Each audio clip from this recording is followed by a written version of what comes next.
सा एरिया है जिसपे जो नेबरिंग कंट्रीज हैं जैसे कि बांग्लादेश हुआ, नेपाल हुआ या चाइना ही हुआ, इनकी हमेशा से नजर रही है कि इस छोटे से टुकड़े को किस तरीके से भारत से हड़प लिया जाए।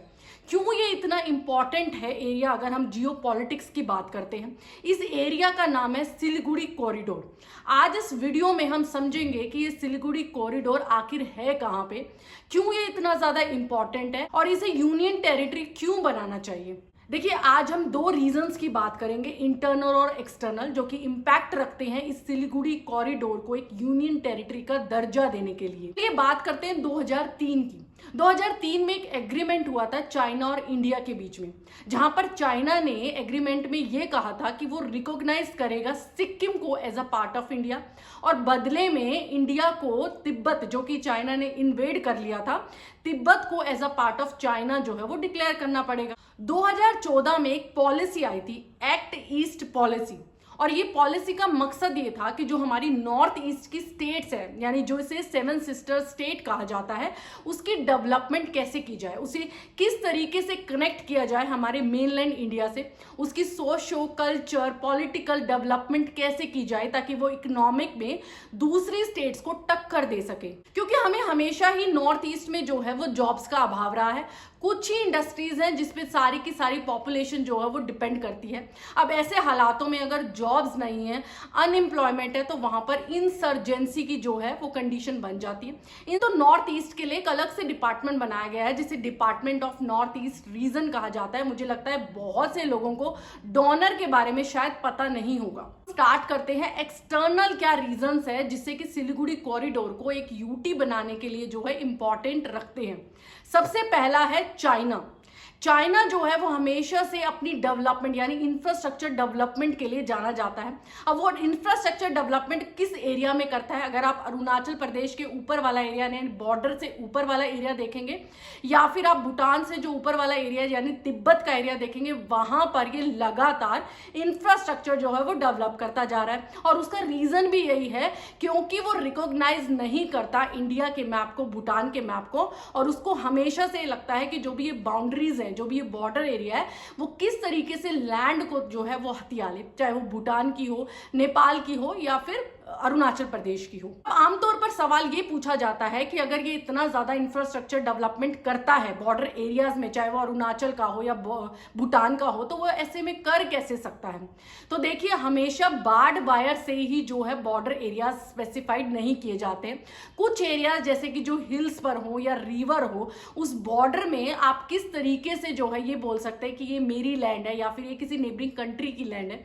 वहां पर बहुत मुश्किल हो जाता है पेट्रोलिंग करना भी, और ऐसे में चाइना बहुत ज्यादा फायदा उठाता है कि वो उस एरिया को अपनी सीमा के अंदर जो है वो मान लेता है। सेकंड रीजन है इलीगल इमिग्रेशन फ्रॉम बांग्लादेश। अब ये तो हमें समझ में आता है कि बांग्लादेश से लगातार इलीगल इमिग्रेशन होता आया है, यानी बहुत सारे लोग जो है वो बांग्लादेश से इंडिया में शिफ्ट होते आए।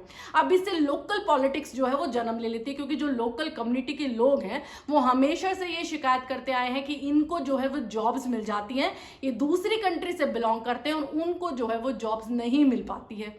अब इससे कहीं ना कहीं दोस्तों नेशनल सिक्योरिटी और पॉलिटिकल अनरेस्ट की सिचुएशन पैदा हो जाती है। अगर सोचिए, इस रीजन में अगर इस तरीके के इलीगल इमिग्रेशन होते आ रहे हैं, किस तरीके से हम नॉर्थ ईस्ट को बचा पाएंगे, किस तरीके से हम नॉर्थ ईस्ट का जो है डेवलपमेंट कर पाएंगे। तीसरा रीजन है चाइना एक्सक्लूसिव एक्टिविटी। अब चाइना की पॉलिसी क्या रही है कि जो भी वो बॉर्डर एरियाज होता है उसमें वो इंफ्रास्ट्रक्चर डेवलपमेंट कर देता है, यानी पूरा का पूरा बिल्डिंग्स बना के वो विलेज का विलेज बसा देता है अपना चाइना के लोगों का। किसी अपने जो सिविलियंस है उनको दूर दराज से बुला के जो है वो उन बिल्डिंग्स में बिठा देता है और ये दिखा देता है कि जो बॉर्डर एरिया है वो तो उसका एक्चुअल में विलेज है।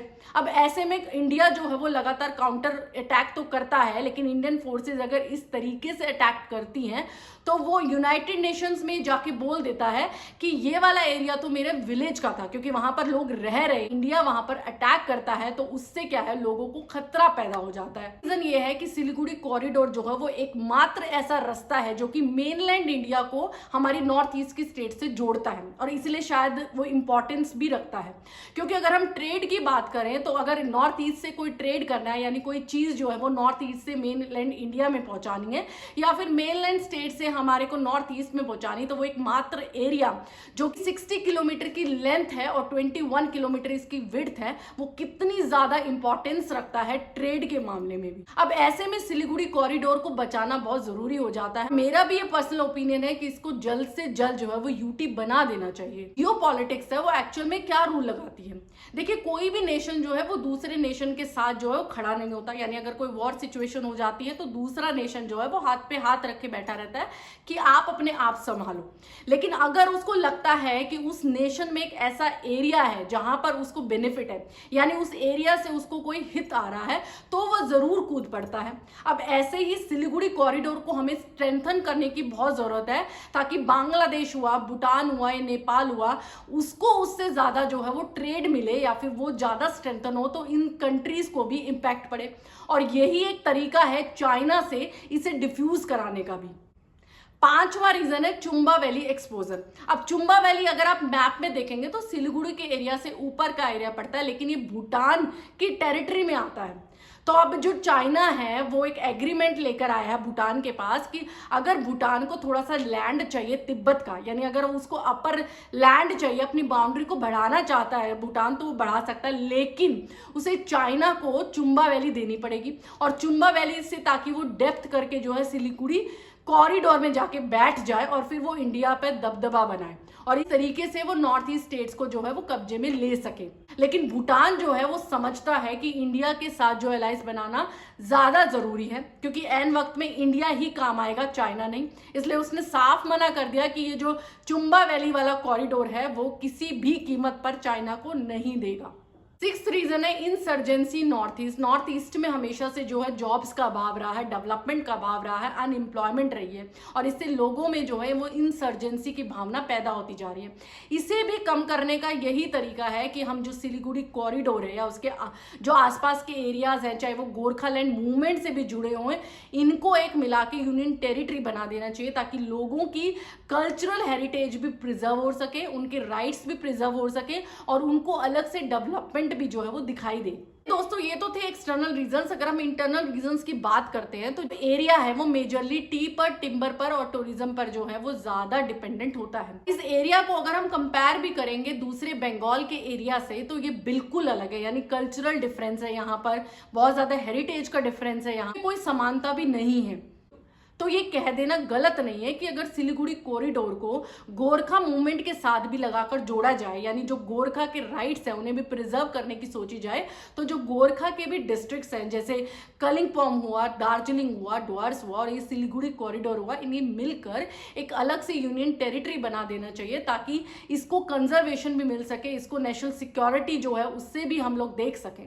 अब समझते हैं कि यूनियन टेरिटरी बन कैसे सकता है। एक आर्टिकल 3 है, उसमें ये प्रावधान है कि जो हमारे यूनियन काउंसलिंग मिनिस्टर्स हैं, जैसे कि अमित शाह जी हुए या मोदी जी हुए, वो प्रेसिडेंट को एक डॉक्यूमेंट दे सकते हैं किसी भी स्टेट की बाउंड्रीज को बढ़ाने के लिए या कम करने के लिए या अलग से एक यूनियन टेरिटरी बनाने के लिए भी। अगर ये प्रेसिडेंट के पास जाता है तो प्रेसिडेंट जो है वो स्टेट को ये डॉक्यूमेंट देती है। जैसे कि फॉर एग्जांपल यहाँ पर वो वेस्ट बंगाल के जो चीफ मिनिस्टर है उनके ऑफिस में ये डॉक्यूमेंट पहुंचाया जाएगा। अब अगर वेस्ट बंगाल की जो चीफ मिनिस्टर है अगर येस बोल देती है तो बहुत सही है कि इसको अलग से यूनियन टेरिटरी का दर्जा मिल जाएगा, क्योंकि ये फिर बिल बन के प्रेसिडेंट का साइन होके और ये जो है पास हो जाएगा। लेकिन अगर वो नो कहती है, जो कि वेस्ट बंगाल की जो चीफ मिनिस्टर ममता बनर्जी वो लगातार ये स्पीच देती आई हैं कि वो जो ये एरियाज हैं दार्जिलिंग के या गोरखा कम्युनिटी के जो एरियाज हैं या सिलीगुड़ी कॉरिडोर है उसको अपने बंगाल से कट नहीं करना चाहती, वो चाहती हैं कि बंगाल का हिस्सा ही रहे, और वो हमेशा इस प्ली को जो है वो रिजेक्ट करती आई है।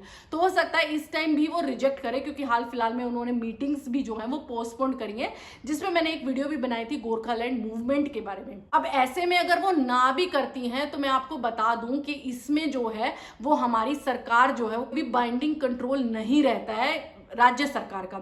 यानी अगर हमारे प्रेसिडेंट या फिर हमारे जो सेंट्रल गवर्नमेंट है अगर वो चाहती है कि किसी भी स्टेट बना जाए या यूनियन टेरिटरी बना जाए कोई भी एरिया, तो वो आराम से बन सकता। तो उसका भी सेम प्रोसेस होगा कि डॉक्यूमेंट जब ये प्रेसिडेंट के पास आता है तो वो पहले राज्यसभा में भेजा जाएगा, राज्यसभा से लोकसभा में भेजा जाएगा, और जब सब जगह ये पास हो जाएगा तो एज अ बिल बन जाएगा ये, और बिल बनने के बाद जो है उस एरिया को जो है वो यूनियन टेरिटरी घोषित कर दिया जाएगा। और देखिए दोस्तों, यूनियन टेरिटरी बनने के भी रीजंस होते हैं। सबसे पहले साइज मैटर करता है कि अगर वो एरिया बहुत ज्यादा छोटा है तो आप यूनियन टेरिटरी के लिए उसको दर्जा दे सकते हो। दूसरा रीजन होता है कि अगर कल्चरल बहुत ज्यादा डिफरेंस है, यानी लोगों में कोई समानता ही नहीं है, लोग जो है आपस में मेल नहीं खाते हैं, उनका कोई भी सेम चीज नहीं है, तो भी आप उसको यूनियन टेरिटरी के उसमें रख सकते हैं। और तीसरा रीजन होता है फाइनेंशियल, जो गोरखालैंड मूवमेंट से भी समझ में आता कि जो गोरखा लोग हैं उनको लगता है कि उनकी तरफ से जो भी फंड्स आते हैं, यानी जो भी दार्जिलिंग से आते हैं, वो कहीं ना कहीं वेस्ट बंगाल की सरकार जो है वो दूसरे एरियाज में उन फंड्स को यूज कर लेती है। तो इससे फाइनेंशियल जो है इंस्टेबिलिटी भी बनती है और इससे गोरखा कम्युनिटी भी काफी ज्यादा परेशान है। हम इन 3 रीजंस की भी बात करते हैं, जो कि है साइज, कल्चरल और फाइनेंस। तो ये तीनों ही चीजें मीट होती हैं इस एरिया के लिए एक अलग से यूटी बनने के लिए। जो हाल ही फिलहाल में बांग्लादेश की भी जो सरकार है वो चाइना में जाके बोल रही है कि हम तो ओशन गार्जियन है और नॉर्थ ईस्ट को हम हैंडल कर लेंगे क्योंकि वो तो लैंडलॉक्ड जो स्टेट्स हैं। तो ऐसे में बहुत जरूरी हो जाता है हमारी गवर्नमेंट को इस एरिया को कंजर्व करना, प्रिजर्व करना और नेशनल सिक्योरिटी के लिए भी इसे प्रोटेक्ट करना। तो मुझे लगता है कि इसे यूनियन टेरिटरी का दर्जा दे देना चाहिए, क्योंकि ऐसे हालातों में आप कोई रिस्क नहीं ले सकते हो जब सारी नेबरिंग कंट्रीज जो हैं वो इस एरिया को लेने के लिए पीछे पड़ी हो। तो दोस्तों, आपको क्या लगता है कि ये हाई टाइम है सिलीगुड़ी कॉरिडोर के एरियाज को भी और जो गोरखा के डिस्ट्रिक्ट्स हैं उनको मिलाकर एक यूनियन टेरिटरी बनाने का? आप अपनी राय जो है मुझे कमेंट बॉक्स में जरूर लिखिएगा। और अगर आपको ये वीडियो इंफॉर्मेटिव लगे हो तो प्लीज इसे लाइक करें, जितना हो सके शेयर करें। And thank you for watching.